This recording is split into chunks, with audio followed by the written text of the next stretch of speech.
Hi, welcome to Richard Gabili YouTube channel, and for today's tutorial, I will be teaching you on how to enable and disable Go to Sleep iPhone in basic navigation voice control on iPhone X. But first, kindly subscribe to this channel and don't forget to hit the subscribe button and the bell to notify you for the new updates. And let's start.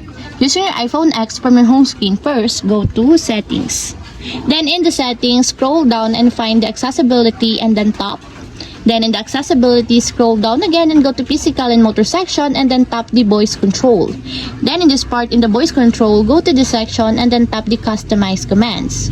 Then in the customize commands, tap the basic navigation. And then after that in the basic navigations, find and tap the go to sleep iPhone. Then in the Go to Sleep iPhone, as you can see that it is already enabled. But you have to activate also the switch button under the confirmation required to fully enable the Go to Sleep iPhone in basic navigations until it becomes green. And if you want to disable or turn off, just tap again the switch button just like this.